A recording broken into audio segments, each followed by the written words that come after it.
Shalom, selamat malam Bapak Ibu. Kita kembali lagi pada ibadah KRT minggu keempat, Rabu 27 Oktober 2021 dengan tema Sumpah Pemuda, Wujud Pengabdian Umat Tebusan. Bapak Ibu kami persilakan untuk bersaat teduh.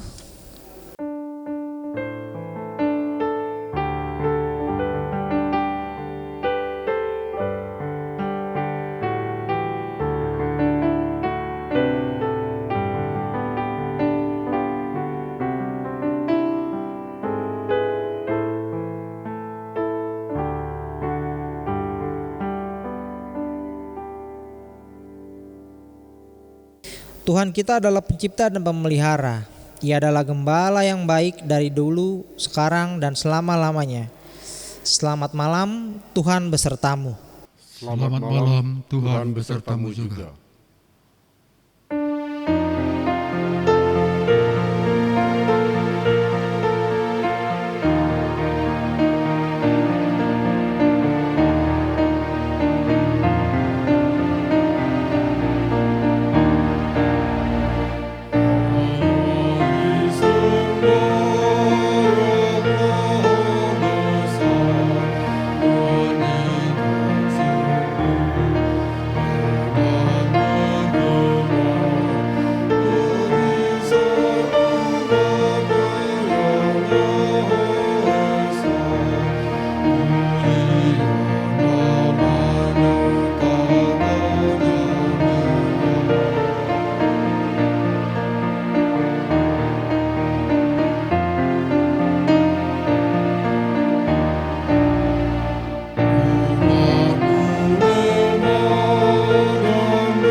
Mari kita berdoa. Bapak, kami bersyukur untuk berkat-Mu, untuk kehidupan kami yang sudah boleh Bapak berkati. Kalau sebentar lagi Tuhan kami akan baca sebagian daripada firman-Mu, kiranya Tuhan tolong kami mengerti sehingga firman-Mu boleh menjadi pelita dan terang bagi jalan kehidupan kami. Terima kasih Kristus, haleluya, amin. Mari Bapak Ibu kita membuka dari Ibrani 7 ayat yang ke-23 sampai yang ke-28. Ibrani 7 ayat yang ke-23 sampai yang ke-28. Dan dalam jumlah yang besar mereka telah menjadi imam, karena mereka dicegah oleh maut untuk tetap menjabat imam. Tetapi karena ia tetap selama-lamanya, imamatnya tidak dapat beralih kepada orang lain. Karena itu ia sanggup juga menyelamatkan dengan sempurna semua orang yang oleh dia datang kepada Allah. Sebab ia hidup senantiasa untuk menjadi pengantara mereka. Sebab imam besar yang demikianlah yang kita perlukan, yaitu yang saleh, tanpa salah, tanpa noda, yang terpisah dari orang-orang berdosa dan lebih tinggi daripada tingkat-tingkat sorga. Yang tidak seperti imam-imam besar lain yang setiap hari harus mempersembahkan korban untuk dosanya sendiri, dan sesudah itu barulah untuk dosa umatnya. Sebab hal itu telah dilakukannya satu kali untuk selama-lamanya, ketika ia mempersembahkan dirinya sendiri sebagai korban. Sebab hukum Taurat menetapkan orang-orang yang diliputi kelemahan menjadi imam besar. Tetapi sumpah yang diucapkan kemudian daripada hukum Taurat menetapkan anak yang telah menjadi sempurna sampai selama-lamanya. Yang berbahagia ialah mereka yang mendengarkan firman Allah dan yang memeliharanya. Haleluya.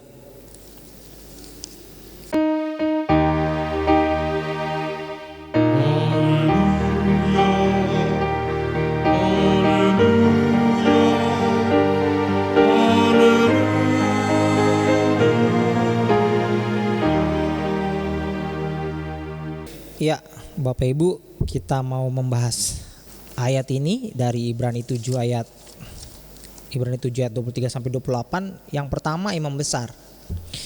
Pada zaman perjanjian lama ada banyak imam besar. namun tidak satu pun dari mereka yang menjabat untuk selamanya. Segera satu persatu mereka mati. Hanya Kristus yang menjadi imam besar kita untuk selama-lamanya. Imamatnya tidak beralih kepada orang lain. Ia bangkit secara jasmani dari antara orang mati. Ia naik ke sorga. Ia sekarang ada di sorga, di sebelah kanan Allah, sedang melakukan pekerjaan keimamatannya, sedang menjadi pembela Anda malam ini. Pertama, Kristus memiliki hidup untuk selama-lamanya. Kalau kita baca Ibrani 7 ayat 23 sampai 24, dan dalam jumlah yang besar mereka telah menjadi imam karena mereka dicegah oleh maut untuk tetap menjabat imam. Tetapi karena ia tetap selama-lamanya, imamatnya tidak dapat beralih kepada orang lain. Kristus tetap selama-lamanya, imamatnya tidak dapat beralih kepada orang lain, karena ia memiliki hidup yang tiada akhir. Yesus tidak seperti imam besar Harun atau imam besar yang lain. Mereka semua akhirnya mati, imam besar yang lain. Bahwa Yesus mati di kayu salib, namun ia bangkit dari antara orang mati. Jadi Yesus telah mati, namun lihat ia hidup sekarang sampai selama-lamanya. Lalu yang kedua yang kita bahas, Kristus menjabat imam besar untuk selama-lamanya. Sebagaimana telah kita baca, Israel memiliki banyak imam besar yang mati. Namun di dalam dispensasi Kristen kita hanya memiliki satu imam besar yang tetap untuk selama-lamanya.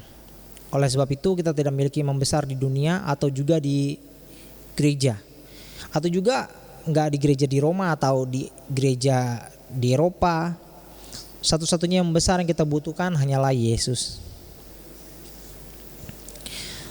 Ketiga, Kristus menjadi pengantara kita untuk selama-lamanya. Kristus Yesus yang telah mati, bahkan lebih lagi yang telah bangkit, yang juga duduk di sebelah kanan Allah, yang malah menjadi pembela bagi kita. Sebab ia hidup senantiasa untuk menjadi pengantara kita.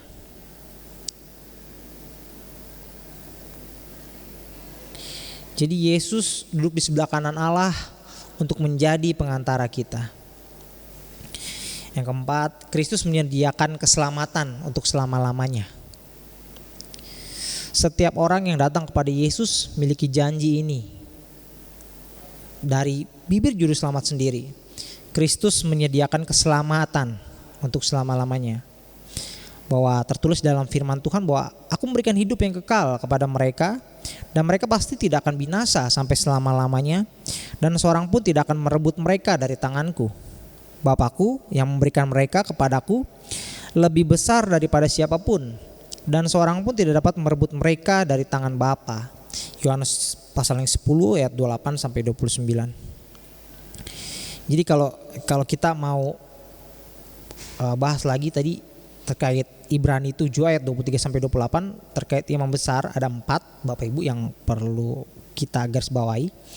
Bahwa Kristus memiliki hidup selama-lamanya, itu pertama. Yang kedua, Kristus menjabat imam besar untuk selama-lamanya. Ketiga, Kristus menjadi pengantara kita untuk selama-lamanya.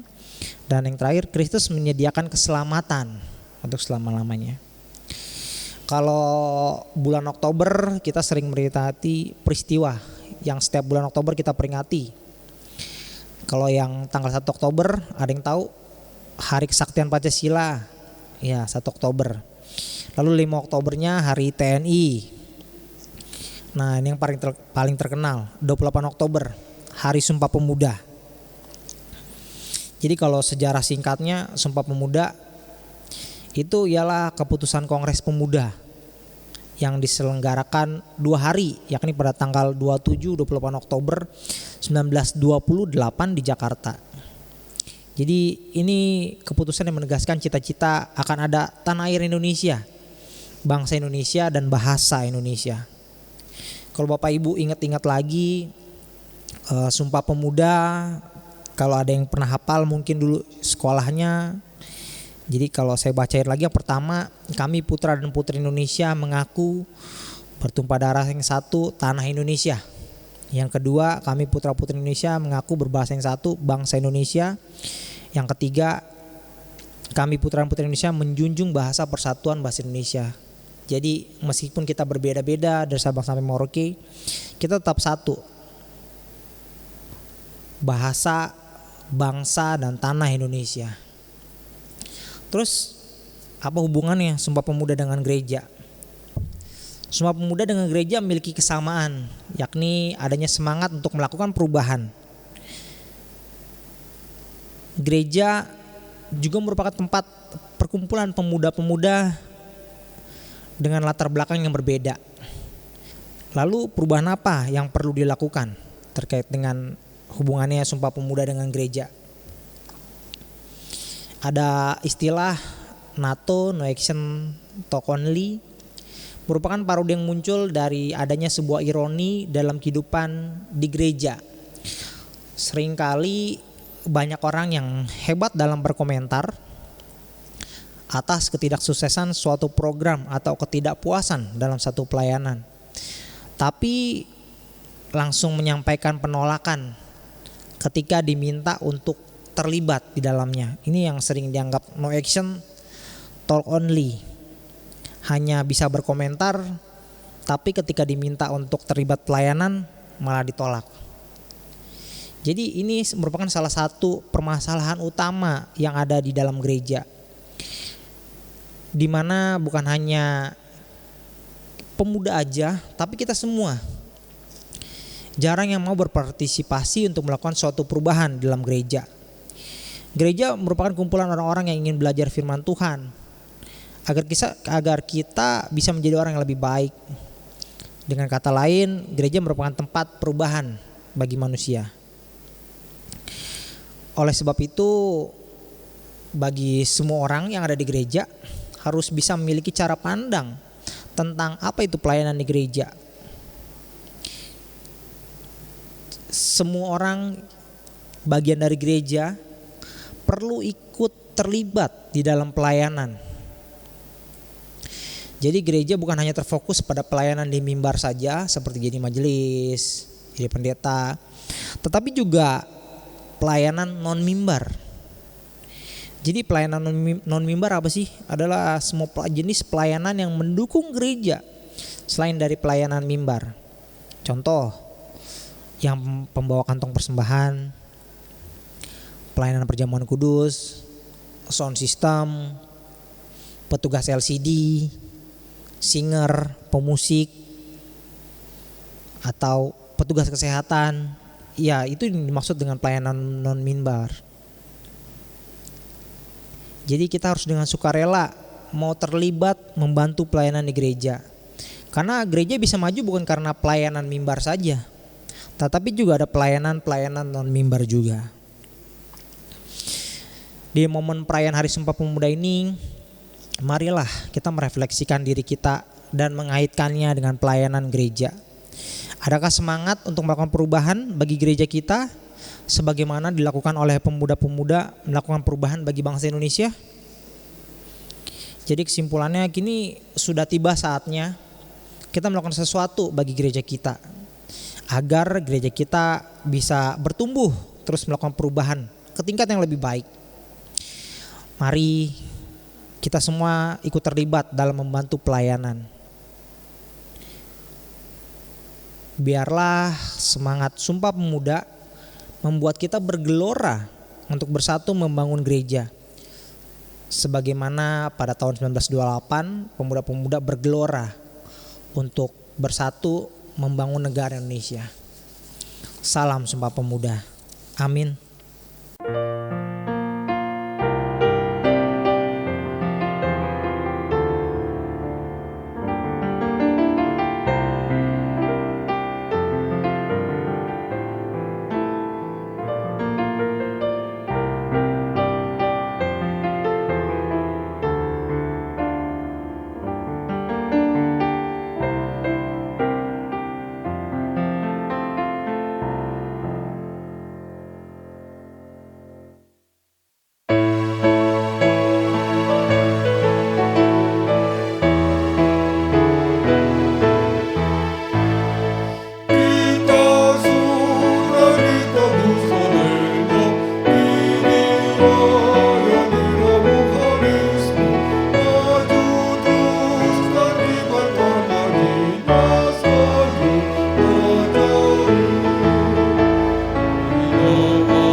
Saudara-saudara, sebagai wujud syukur kita kepada Tuhan, marilah kita bersama-sama mengungkapkannya melalui persembahan dengan dilandasi firman Tuhan dari Kisah Para Rasul 20 ayat yang ke-35. Dalam segala sesuatu telah kuberikan contoh kepada kamu bahwa dengan bekerja demikian kita harus membantu orang-orang yang lemah dan harus mengingat perkataan Tuhan Yesus. Sebab ia sendiri telah mengatakan adalah lebih berbahagia memberi daripada menerima.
Bu, mari kita akan membawa persembahan ini dalam doa dan akan kita akhiri dengan doa syafaat. Mari kita bersatu dalam doa. Tuhan Bapa yang baik, terima kasih untuk berkat-Mu atas persembahan yang boleh sudah kami kumpulkan. Itu semua Bapa asalnya daripada-Mu, berkat-berkat-Mu. Kiranya Tuhan persembahan yang kami berikan ini boleh membantu pelayanan di gereja-Mu ini Tuhan. Sehingga pelayanan ini kembali lagi hanya untuk hormat kemuliaan bagi nama-Mu. Terima kasih Tuhan untuk semua hal yang boleh Tuhan berikan kepada kami hari ini. Kami bersyukur ya Bapa. Tuhan, kami mau berdoa untuk pokok-pokok doa syafaat kami Tuhan. Kami ingin berdoa bagi anggota jemaat yang sakit di rumah ataupun yang dirawat di rumah sakit dalam pemulihan ataupun sakit karena terpapar COVID. Kiranya Tuhan jamah, Tuhan sembuhkan sehingga kami boleh kembali bersekutu datang beribadah kepadamu Tuhan di tempat ini ketika kami sembuh. Kami berdoa bagi anggota jemaat kami yang sudah lanjut usia Bapa. Kiranya dalam melewati masa tuanya, orang-orang tua kami boleh melewatinya dengan penuh sukacita bersama dengan cucu, anak dan mantu. Kami berdoa bagi pergumulan jemaat Tuhan. Kami berdoa bagi mereka yang berduka cita, bagi mereka yang mengalami masalah keluarga, pekerjaan, ekonomi. Kami berdoa juga bagi jemaat yang rindu memiliki rumah, jodoh, pasangan hidup, dan keturunan. Kami berdoa juga bagi para ibu yang sedang mengandung, janda, duda, dan anak yatim piatu. Kiranya berkat Tuhan bagi mereka. Kami juga berdoa Tuhan bagi anggota jemaat yang berulang tahun, baik kelahiran maupun pernikahan. Kiranya ditambah ketika bertambah usianya, kelahiran mereka maupun pernikahan, membuat mereka semakin bijak, semakin berhikmat Tuhan dalam menggunakan waktunya. Kami berdoa bagi kegiatan jemaat Bapak sektor 1 sampai sektor 8, komisi kategorial dan non kategorial, panitia hari raya gerejawi, panitia kelistrikan, pendeta jemaat, anggota majelis jemaat, pengawas perbendaharaan jemaat, tenaga pelayanan khusus jemaat, dan pendukung kebaktian. Kami juga mau berdoa Tuhan bagi kebersamaan klasis, sinode GKP, dan juga ekumene bulan reformasi. Kami berdoa bagi pandemi virus corona yang terjadi di Indonesia dan negara-negara di dunia. Kami berdoa Tuhan bagi masyarakat, gereja, negara dan dunia, pemerintah, bencana alam, musibah, perdamaian dunia. Kiranya Tuhan boleh pakai kami sebagai perpanjangan tangan-Mu untuk bisa membantu, menolong, meringankan beban mereka Bapa. Pada akhirnya terpujilah namamu Kristus. Kami akan tutup doa ini sebagaimana Tuhan yang ajarkan kepada kami. Bapa kami yang ada di sorga, dikuduskanlah namamu, datanglah kerajaanmu, jadilah kehendakmu di bumi seperti juga di sorga. Berikanlah kepada kami hari ini makanan kami secukupnya, dan ampunilah kami akan kesalahan kami, seperti kami juga mengampuni orang yang bersalah kepada kami. Dan janganlah membawa kami ke dalam pencobaan, tetapi lepaskanlah kami daripada yang jahat, karena Engkau-lah yang punya kerajaan dan kuasa dan kemuliaan sampai selama-lamanya. Amin.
Baik Bapak Ibu, kami undang bangkit berdiri.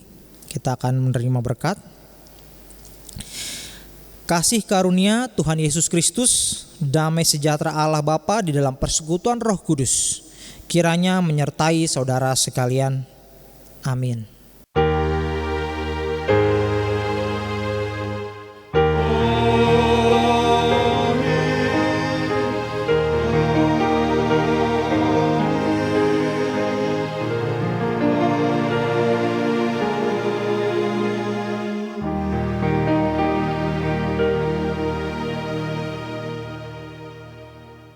Jemaat dipersilakan duduk. Terima kasih. Tuhan Yesus memberkati.